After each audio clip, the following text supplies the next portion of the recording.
Bismillahirrahmanirrahim. Assalamualaikum warahmatullahi wabarakatuh. Perkenalkan Bapak Ibu semuanya, adik-adik. Nama saya Adi Nandar. Pekerjaan sebagai pembimbing umroh di salah satu travel. Insya Allah di sini saya akan membahas terkait hal-hal yang berkenaan dengan umroh. Mengambil pengalaman dari selama saya membimbing umroh, ternyata masih banyak jamaah-jamaah umroh ini yang masih belum paham tentang apa sih umroh itu. Apalagi yang pertama ya. Bahkan yang sudah berkali-kali pun kadang lupa tentang tata caranya. Nah, di sini saya akan membahas tentang definisinya dulu. Apa itu umroh? Kemudian apa rukun-rukunnya? Wajibnya apa dan sunnahnya apa? Mungkin nanti di lain video saya akan membahas juga tentang larangan-larangan ihram dan lain hal sebagainya. Di sini saya akan membahas dulu tentang definisinya. Jadi umroh itu Bapak Ibu, itu adalah melaksanakan kunjungan atau mengunjungi Baitullah atau Ka'bah dalam keadaan berihram. Jadi bukan hanya kita datang ke Mekah, ke Ka'bah tapi nggak pakai ihram kita disebutnya umroh, tidak. Tapi orang yang melaksanakan ritual umrah adalah orang yang menggunakan kain ihram dan berniat di mikot. Mikot itu adalah tempat-tempat yang sudah ditentukan oleh para ulama, ya, dan itu pun dilaksanakan oleh Rasulullah untuk melaksanakan umrah. Jadi mereka berniat di mikot. Jadi setelah niat mereka berangkat ke Makkah, ke Baitullah untuk melaksanakan ibadah umrah. Nah, seperti itu. Jadi misalkan Bapak Ibu berangkat dengan salah satu travel, mengambil yang programnya 9 hari misalkan. Nah, itu bukan berarti selama 9 hari itu Bapak Ibu umroh terus. Ya. Bukan dari Indonesia kita berangkat kita umroh. Tapi dalam kegiatan 9 hari itu salah satunya ada kegiatan melaksanakan umroh. Jadi tadi kita harus tahu dulu definisi daripada umroh sendiri adalah berkunjung ke Baitullah dalam keadaan berihram, dalam keadaan sudah niat ihram, kemudian melaksanakan tata cara atau sunnah-sunnah yang dilaksanakan oleh Rasulullah SAW dalam pelaksanaan ibadah umroh. Nah, itu definisinya. Kemudian di sini akan saya bahas juga tentang rukun-rukun, wajib-wajibnya dan sunnah-sunnahnya. Rukun-rukun dan wajib biasanya kalau dalam ritual keagamaan yang lain itu bisa disamakan. Seperti halnya kita berwudu, Bapak Ibu. Nah, kita berwudu, salah satu wajib dalam berwudu itu kita berniat, kemudian membasuh muka. Ya, itu wajibnya. Rukunnya pun sama. Rukun dalam berwudu yaitu berniat, kemudian membasuh muka dan lain sebagainya. Nah, tapi beda halnya dengan umroh ini Bapak Ibu. Karena ini ibadah yang berbeda daripada ibadah-ibadah lain. Jadi umroh ini ada rukun, ada wajib. Perbedaannya apa Pak Ustadz? Rukun-rukun umroh itu adalah perkara atau hal-hal yang harus dikerjakan. Nah, apabila salah satu daripada rukun-rukun itu tidak dikerjakan, maka umroh yang kita laksanakan itu tidak sah. Ya. Jadi harus terlaksana semua, jangan sampai ada yang tertinggal. Itu rukun. Saya akan bahas dulu apa saja rukunnya. Yang pertama adalah niat ihram. Ya, ketika kita akan melaksanakan umroh, kita harus berniat terlebih dahulu. Ya. Apa niatnya? Saya akan bahas yang pendeknya. Labbaika Allahumma umratan. Ya.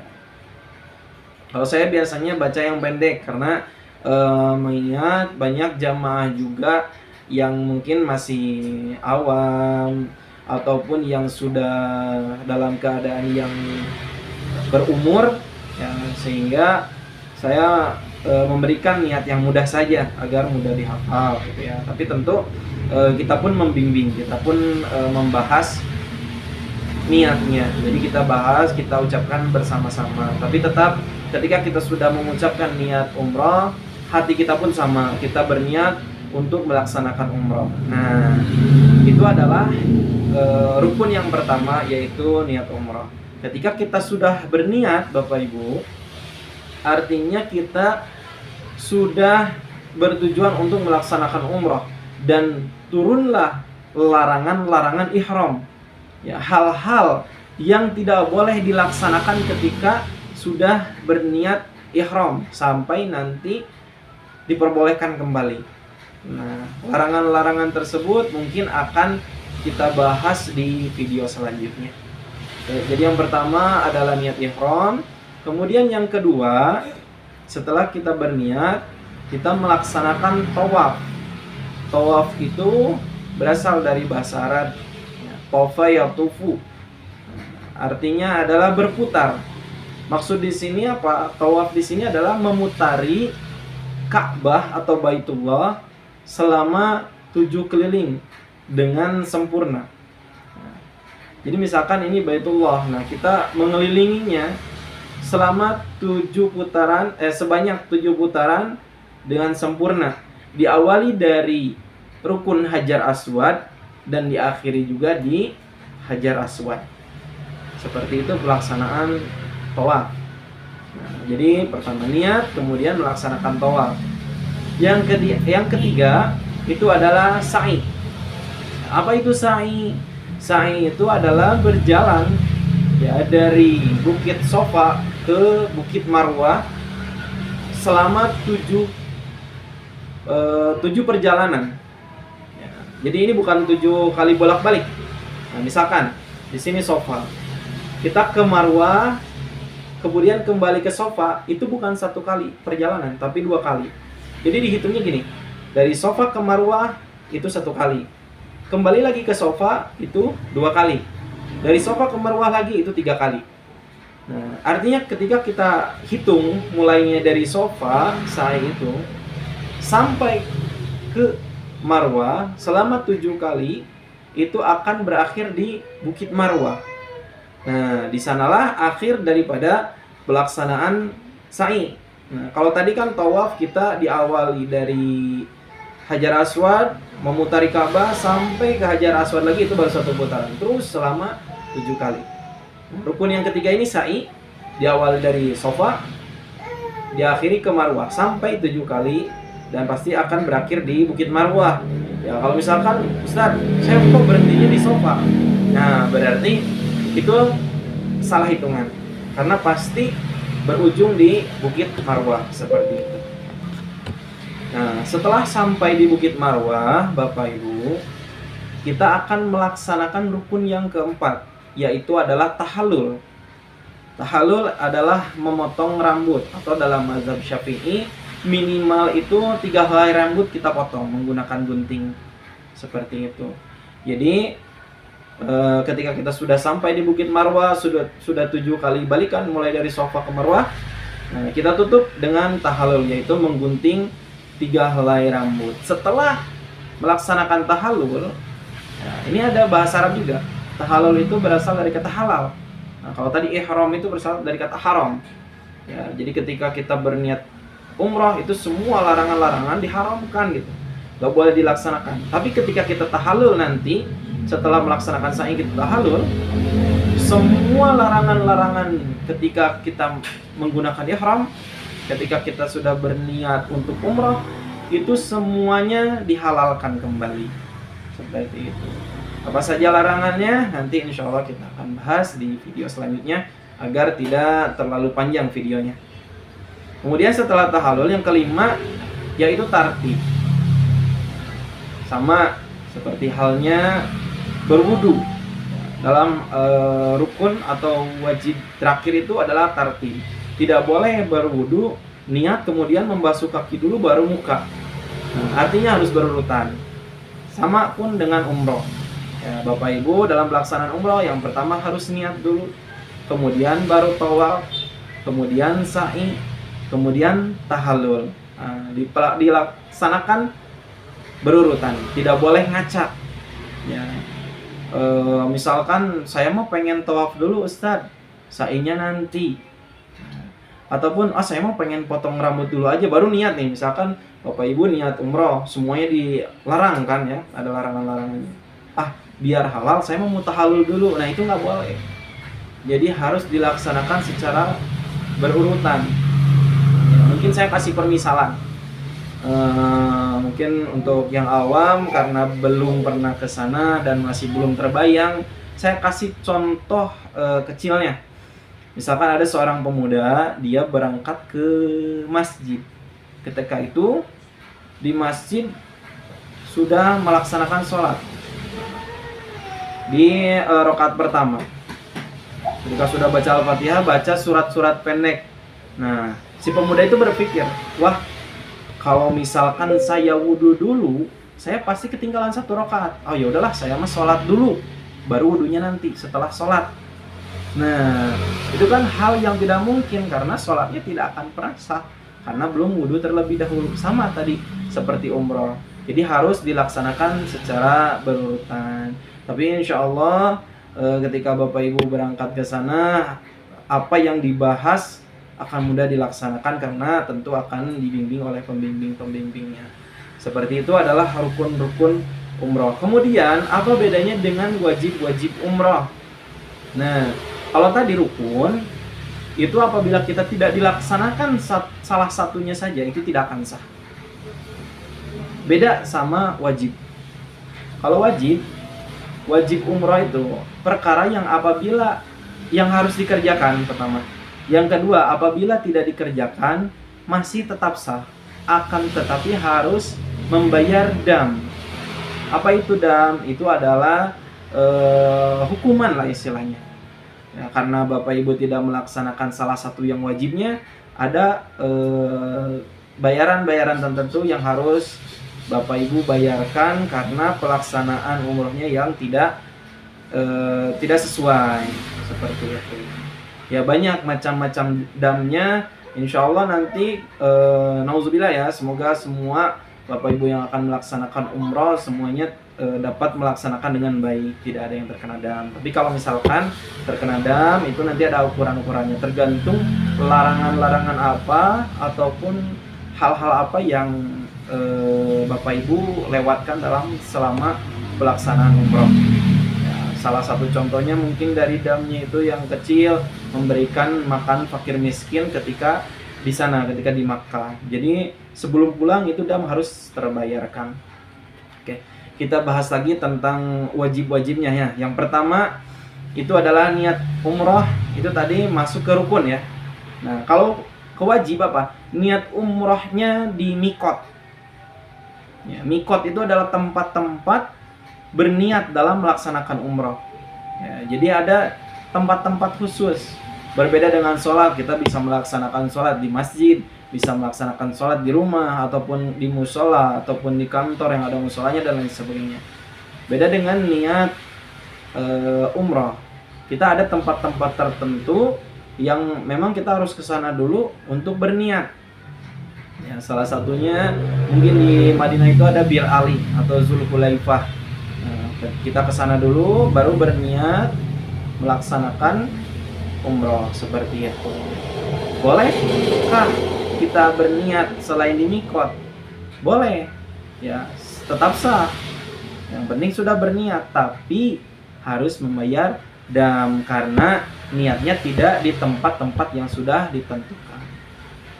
Kemudian yang kedua yaitu meninggalkan larangan-larangan ihram. Nah, larangan-larangan ihram nanti insya Allah akan kita bahas di video selanjutnya.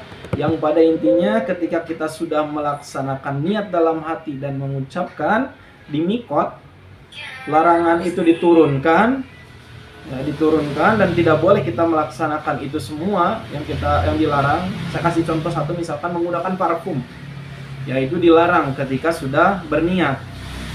Nah, kemudian ibu-ibu atau bapak-bapak melanggar. Nah, itu nanti harus membayar dam. Seperti itu.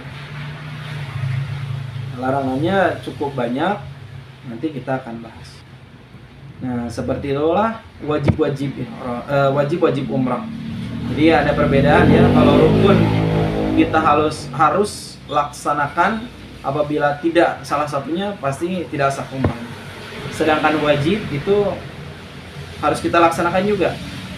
Tapi apabila ada yang tertinggal atau ada yang terlanggar, itu masih tetap sah, tapi harus bayar dam ketika kita masih di sana. Seperti itu. Kemudian yang terakhir adalah sunnah-sunnah umrah. Ya, sama halnya pada sunnah-sunnah umumnya.